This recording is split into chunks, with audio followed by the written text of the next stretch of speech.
നമ്മളൊരു കാര്യം നിരന്തരമായിട്ട് നമ്മുടെ മനസ്സിലിങ്ങനെ ആഗ്രഹിച്ചുകൊണ്ടിരിക്കുമ്പോൾ അല്ലെങ്കിൽ അതിനെക്കുറിച്ച് ചിന്തിച്ചുകൊണ്ടിരിക്കുമ്പോൾ അത് റിയാലിറ്റിയിൽ സംഭവിക്കുക തന്നെ ചെയ്യും. ഇത് വെറുതെ പറയുന്ന കാര്യമല്ല, അത് നമ്മുടെ സബ് കോൺഷ്യസ് മൈൻഡിൻ്റെ ഒരു പവറാണ്. ഒന്നുകൂടി വിശദമായിട്ട് പറഞ്ഞു കഴിഞ്ഞാൽ, നമ്മളൊരു കാര്യം നേടിയെടുത്ത് കഴിഞ്ഞു അല്ലെങ്കിൽ നമ്മളതിൽ വിജയിച്ചു കഴിഞ്ഞു എന്നുള്ള രീതിയിൽ നമ്മൾ വിശ്വസിക്കുമ്പോൾ അത് സംഭവിക്കുവാനുള്ള രീതിയിൽ ഒരു ന്യൂറൽ പാത്ത് നമ്മുടെ ബ്രെയിനിൽ രൂപപ്പെടുക തന്നെ ചെയ്യും.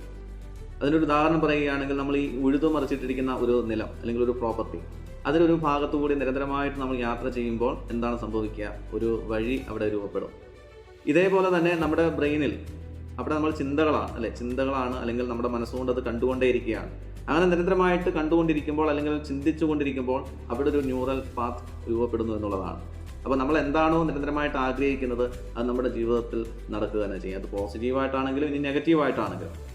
ഇത് നമ്മുടെ ലൈഫിൽ എങ്ങനെയാണ് പ്രാവർത്തികമാക്കേണ്ടതെന്ന് ചോദിച്ചു കഴിഞ്ഞാൽ, ഇപ്പോൾ നമുക്കൊരു എക്സാം അറ്റൻഡ് ചെയ്യേണ്ടതായിട്ടുണ്ട്, അല്ലെങ്കിൽ ഒരു ഇൻ്റർവ്യൂ അറ്റൻഡ് ചെയ്യേണ്ടതായിട്ടുണ്ട്, അല്ലെങ്കിൽ ഇനി ഒരു ഡ്രൈവിംഗ് ലൈസൻസ് എടുക്കേണ്ടതായിട്ടുണ്ട്.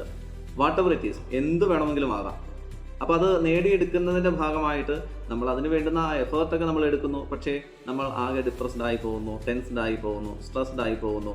പലരും പറയുന്ന കാര്യമാണ്, എക്സാം ഹാളിൽ എത്തിയപ്പോൾ എല്ലാം മറന്നുപോയി, അല്ലെങ്കിൽ ഇൻ്റർവ്യൂ അറ്റൻഡ് ചെയ്യുന്ന സമയത്ത് എല്ലാം മറന്നുപോയി, ഡ്രൈവിംഗ് ലൈസൻസ് എടുക്കുന്ന സമയത്തെല്ലാം കയ്യിൽ നിന്ന് പോയി.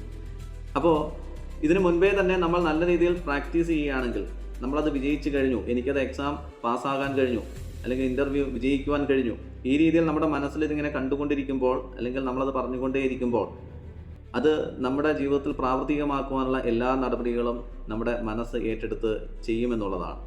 അപ്പോൾ ഇന്ന് കരുതി നേരെ എക്സാമിന് പോവുക എന്നുള്ളതല്ല, നല്ല രീതിയിൽ തന്നെ നമ്മൾ അതിനു വേണ്ടിയുള്ള എഫേർട്സ് എടുക്കുക. എഫേർട്സ് എടുത്തതിന് ശേഷം നമുക്ക് കിട്ടുന്ന കോൺഫിഡൻസ് എന്ന് പറയുന്നത് ഈ മനസ്സിൽ നമ്മൾ കൊടുത്തിട്ടുള്ള ഈ നിർദ്ദേശങ്ങളാണ്. അത് സാധ്യമാക്കുവാനുള്ള എല്ലാ കാര്യങ്ങളും, അത് റിയാലിറ്റിയിൽ കൊണ്ടുവരുവാനുള്ള എല്ലാ കാര്യങ്ങളും നമ്മുടെ മനസ്സ് ഏറ്റെടുത്ത് ചെയ്യുന്നതാണ്. ഇന്നു മുതലൊന്ന് പരീക്ഷിച്ച് നോക്കൂ.